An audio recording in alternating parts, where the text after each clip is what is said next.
எல்லாருக்கும் வணக்கம். நான் அருப்புக்கோட்டையிலேருந்து ராமசாமி. நான் வந்து திண்டுக்கல்லில் சிவராஜன் ஐயாட்ட இப்போ பயிற்சி எடுக்க வந்திருக்கேன். நான் இது மாதிரி சக்ரா ஆக்டிவேஷன் எப்படி செய்கிறது, எப்படி யோகம் செய்கிறது அப்படின்னு விழாவாரியாக யாரும் சொல்லித்தர்றதில்லை. நான் பல பேர்கிட்ட பயிற்சி எடுத்திருக்கேன். சித்த வித்தையெல்லாம் கூட போயிட்டு வந்திருக்கிறேன். இந்த சக்ரா நான் தேடி ஆக்டிவேஷனுக்காக நான் வந்து பயிற்சி எடுக்கிறதுக்காக வந்தேன். ஆனால் வந்தோட வேறு அடிப்படையிலேருந்து ஒவ்வொன்றும் எப்படி முத்திரை வைக்கணும், எப்படி மந்திரம் சொல்லணும், என்ன மந்திரம் சொல்லணும் அப்படின்னு ஒரு குழந்தைக்கு சொல்லித்தர மாதிரி சொல்லி கொடுத்துட்ருக்காரு. அது வந்து ரொம்ப திருப்தியாக இருக்குது. பயிற்சி கொடுத்த சிவராஜன் ஐயாவுக்கு என்னுடைய நன்றி வணக்கத்தை தெரிவித்துக் கொள்கிறேன். சரி, இதுக்கு முன்னாடி நீங்கள் எங்கெல்லாம் ட்ரைனிங் எடுத்தீங்க? வாசியாகம் சித்த வித்தை பயிற்சி எங்கே போய் பயின்றீங்க? மதுரை வந்து பயிற்சி எடுத்தேன். சரி, பிறகு வேற எங்கே பிரம்மகுமாரிக்கு போனான்னு சொன்னீங்க? அது ரொம்ப நாள் ஆச்சு. பிரம்மகுமாரி இதில் போய் பயிற்சி 7 நாள் பயிற்சி எடுத்தேன். அதுலேயும் வந்து இப்போ அதுதான் ஸ்டார்டிங் ஆக்சுவலாக. அது பிறகு தான் வந்து எடுத்திருக்கேன்.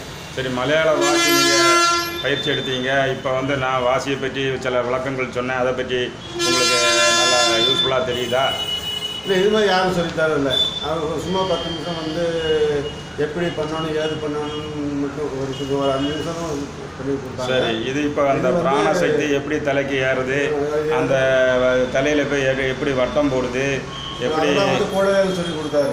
அதுக்கப்புறம் வந்து அது பிடரி மார்க்கம், பிடரியிலேருந்து உச்சிக்கு எப்படி ஏறுது என்ற இதெல்லாம் உங்களுக்கு ஃபீல் பண்ண முடிஞ்சுதா?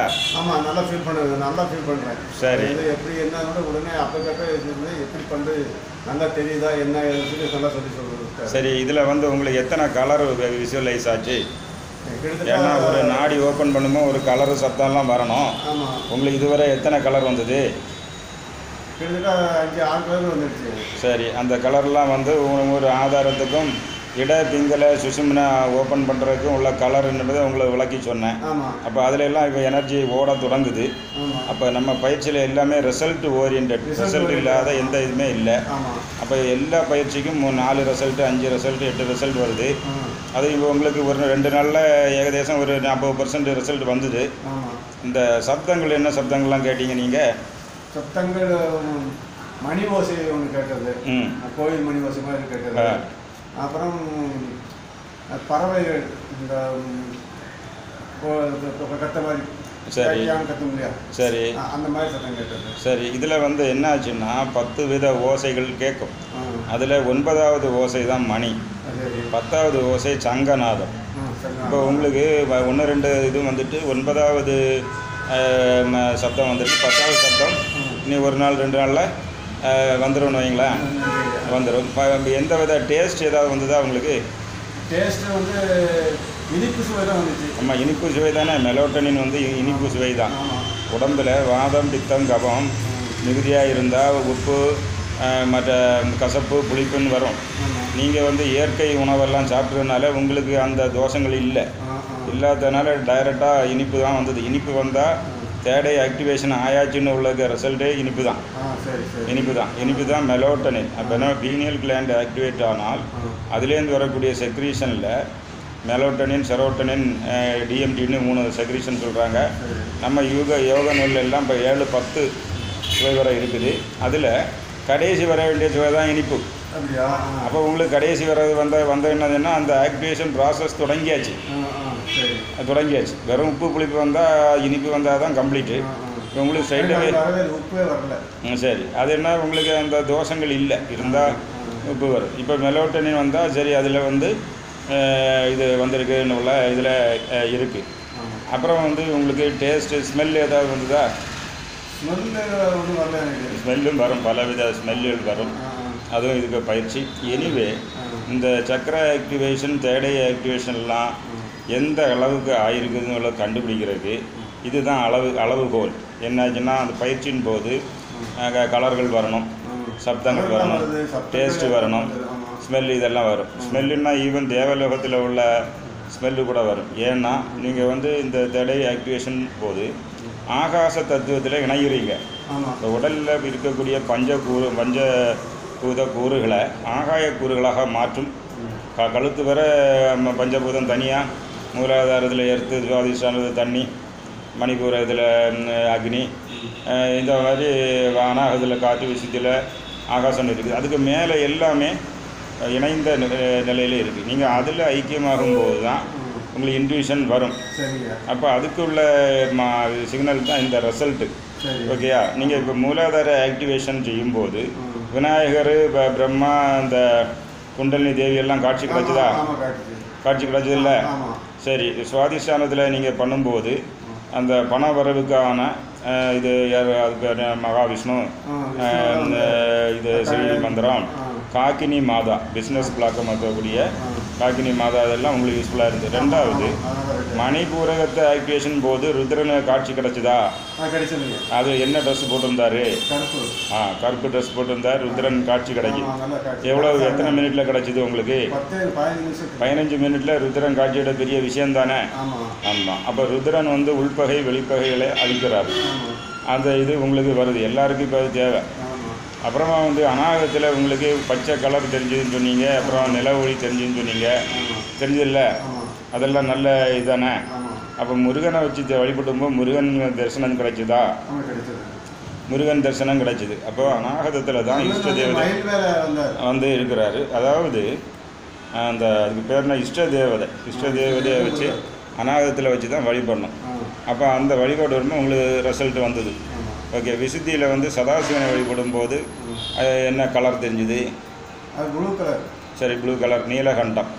விசுத்தி வந்து நீலகண்டம். அதுதான் அந்த யோகி வந்து நீலகண்டனாக மாறிடுறான். ஏன்னா ஆஸ்ட்ரல் பாடியில் அந்த நீல கலர் வந்துடும். இதான் மாறும். ஏன்னா இந்த சிவயோக பயிற்சியில் ஜீவன் வந்து சிவமாக மாறக்கூடிய ப்ராசஸ். அதை எப்படி கண்டுபிடிக்கன்னா இப்படி தான். இப்போ நான் ருத்ரன் காட்சி தந்தாருன்னா ருத்ரன் உங்கள் உடம்புல எழுந்தெளி இருக்கான்னு தானே அர்த்தம். அப்புறம் வந்து இது சதாசிவன் மனவன் எல்லாம் வந்தான்னு அர்த்தம் என்னது? இதை தான் திருமூலஸ்வர உள்ளம் பெருங்கோவில் ஊனுடம்பு ஆலயம்.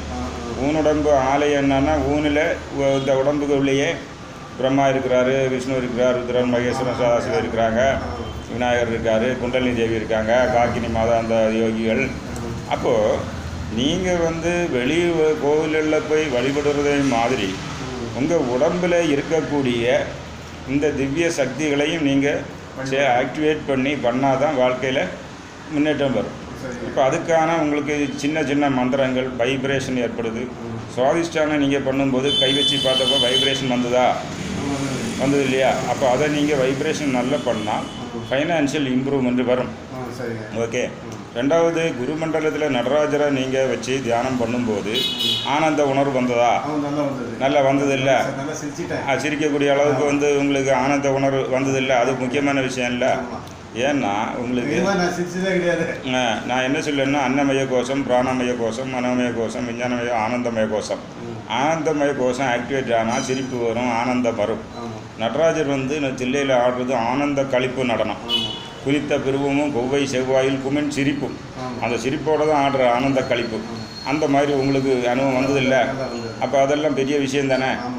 இங்கே இந்த சிதம்பரத்தில் போய் கும்பிடுறீங்க, அப்போ இருந்த இடத்துல அவன் நடராஜர் உங்கள் தலையில் வந்து ஆடுறார். அந்த நீங்கள் அனுபவிக்க முடியுது.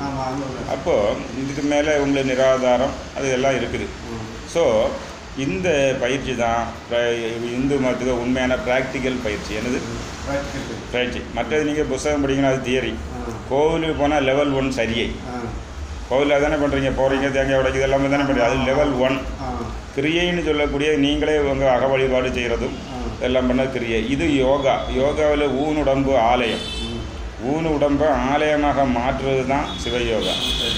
நீங்கள் அதை ஆலயமாக மாற்றும்போது அந்த ஆலயத்தில் எழுந்தருளிருக்கும் அஷ்டதிக்கு பாலகர்கள் உங்கள் தலைக்கு மேலே எழுந்தருள்வாங்க. அப்போ நீங்கள் போகக்கூடிய இடத்துல எல்லாம் தீய நெகட்டிவ் எனர்ஜியெல்லாம் ஓடிடும். ஏன்னா விரட்டுறது யார்? அஷ்டதிக்கு பாலகர்கள். அப்போ நீங்கள் எங்கே போனாலும் தனியாக இல்லை, யாரோ 3-4 பேர் கூட வருதில்ல. இதெல்லாம் தான் நம்ம வந்து இந்து மதத்தில் சாதனை லெவல் 3. யோகா வந்து லெவல் 3. இது தான் ஞானத்துக்கு கொண்டு செல்லும். ஞானத்துக்கான அஷ்டாங்க படிகள் 8 படிகளும் மேலே போனால் சமாதி. சமாதி ஏற்றும்போது ஞானம். தியானத்திலே சமாதியம் கூட ஞானம் ஞானம் வந்தால் புரிஞ்சுதா? அதுதான் நீங்கள் மெயினாட்டு இதனால தான் இது ப்ராக்டிக்கல் கோர்ஸு. இதை அருப்புக்கோட்டையில் நீங்கள் வந்து 1-2 ப்ரோக்ராம் ஆர்கனைஸ் பண்ணி இதை ஒரு சென்டராக மக்களுக்கு எடுத்து செல்லணும். ஏன்னா நானும் 43 வருஷமாக இருக்கேன். எந்த யோகா சென்டர்லேயும் வெறும் ஆசனம் பிராணாயாமம் தான் சொல்லி கொடுக்குறாங்க. ஆசனம் பிராணாயத்துக்கு கூட உயர்ந்த நிலை இந்த ஆக்டிவேஷன் டெக்னிக். இது வந்து அதான் பிரத்யாகாரம், தாரணா, தியானம், சமாதி எல்லாம் வரும். இந்த பயிற்சியை ப்ரொமோட் பண்ணணும். நீங்கள் அருப்புக்கோட்டையிலேருந்து நண்பர்கள் எல்லாம் ஆர்கனைஸ் பண்ணிங்கன்னா அங்கே வந்து நமக்கு பண்ணி இதை ப்ரொமோட் பண்ணணும். அதுதான் மெயினாட்டு எய்ம். அது ஒரு இது செய்வோம். நன்றி, வணக்கம்.